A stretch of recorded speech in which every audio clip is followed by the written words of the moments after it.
இந்த வீடியோவில் நம்ம எதை பற்றி பார்க்க போகிறோம்னா ஆர்டி அட்மிஷன் சம்மந்தமாக தற்போது மிகவும் முக்கியமான புதிய அப்டேட் ஒன்று வந்திருக்கு. அது என்ன என்பதை பற்றி தான் இந்த வீடியோவில் நம்ம டீட்டெயிலாக பார்க்க போகிறோம்.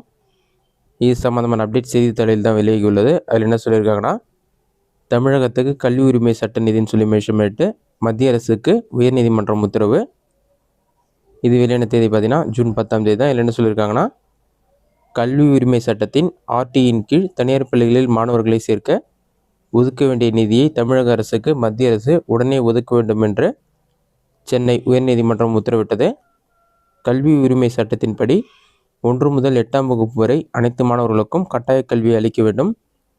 இதில் பொருளாதார ரீதியாக பின்தங்கிய ஏழை மாணவர்களுக்கு தனியார் பள்ளிகளில் 25% ஒதுக்கீட்டில் சேர்க்கை வழங்கப்படுகிறது. இந்த திட்டத்தின் கீழ் சேர்க்கை பெற்ற மாணவர்களுக்கான கல்வி கட்டணத்தை மத்திய மாநில அரசுகள் செலுத்திவிடும். மத்திய அரசு 60% தொகையையும் மாநில அரசு 40% தொகையையும் அளிக்கும். தமிழகத்தில் நிகழாண்டு திட்டத்தின் கீழ் மாணவர் சேர்க்கை இதுவரை தொடங்கப்படவில்லை. இது தொடர்பாக மறுமலர்ச்சி இயக்கம் என்ற அமைப்பின் நிர்வாகி கோவை ஈஸ்வரன் என்பவர் சென்னை உயர்நீதிமன்றத்தில் மனு தாக்கல் செய்திருந்தார். அதில் 25% இடஒதுக்கீட்டின் கீழ் மாணவர் சேர்க்கையை தொடங்க தனியார் பள்ளிகளுக்கு அறிவுறுத்தும்படி தமிழக அரசுக்கு உத்தரவிட வேண்டும் என்று கூறியிருந்தார். இந்த வழக்கில் நீதிபதிகள் சுவாமிநாதன், லட்சுமி நாராயணன் ஆகியோர் கொண்ட அமர்வு செவ்வாய்க்கிழமை தீர்ப்பளித்தது. அதில் கல்வி உரிமை சட்டத்தின் கீழ் மத்திய அரசு தனது கடமையை நிறைவேற்ற வேண்டும்.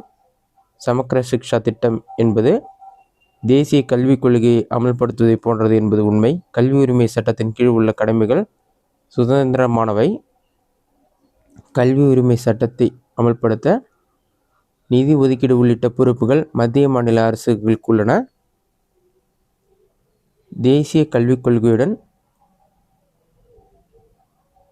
கல்வி உரிமை சட்டத்தின்படி மத்திய அரசு குறிப்பிட்ட சதவீத நிதியை மாநில அரசுக்கு வழங்க வேண்டும். இது தேசிய கல்விக் கொள்கையுடன் இணைக்க அவசியமில்லை. மாநில அரசு ஏற்கனவே உச்சநீதிமன்றத்தில் வழக்கு தொடுத்துள்ளதால் அது தொடர்பாக எந்த உத்தரவையும் பிறப்பிக்கவில்லை. 2024-2025 நிதியாண்டில் சமக்கர சிக்ஷா திட்டத்தின் கீழ் ரூபாய் 3586 கோடி ஒதுக்கப்பட வேண்டும்.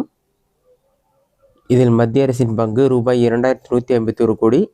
கல்வி உரிமை சட்டத்தின் கீழ் ஒதுக்க வேண்டிய நிதி ரூபாய் 200 கோடிக்கும் குறைவானது என்பதால் இந்த நிதியை மத்திய அரசு பங்கின் ஒதுக்குவதில் எந்த சிக்கலும் இருக்காது. ஆனால் கல்வி உரிமை சட்டத்தின் கீழ் வழங்க வேண்டிய நிதியை சமக்கர சிக்ஷா திட்ட நிதியிலிருந்து விலக்குவது குறித்து மத்திய அரசு பரிசீலிக்க வேண்டும். சட்டப்படி உரிய நிதியை தமிழக அரசுக்கு ஒதுக்க வேண்டும். சட்டத்தில் கூறியுள்ளபடி உரிய காலகட்டத்தில் இந்த தொகையை தனியார் பள்ளிகளுக்கு எந்த பாரபட்சமுமின்றி தமிழக அரசு வழங்க வேண்டும் என்று நீதிபதிகள் தீர்ப்பில் குறிப்பிட்டுள்ளனர். இதனால் பார்த்தீங்கன்னா மத்திய அரசு உடனடியாக நிதி ஒதுக்கீடு செய்யணும்னு சொல்லியிருக்காங்க. அவங்க நிதி ஒதுக்கீடு செய்த பிறகு ஆர்டி அட்மிஷன் தொடங்கப்படும் என்று கூறப்பட்டுள்ளது. இதுதான் ஆர்டி அட்மிஷன் குறித்த தலைப்பு இல்லைன்னா முக்கிய தகவல். இந்த வீடியோ உங்களுக்கு யூஸ்ஃபுல்லாக பண்ணிக்கிறேன். இந்த வீடியோ பிடிச்சிருந்தா லைக் பண்ணுங்கள். வேறு டவுட் இருந்தால் கமெண்ட் பாக்ஸில் கமெண்ட் பண்ணுங்கள்.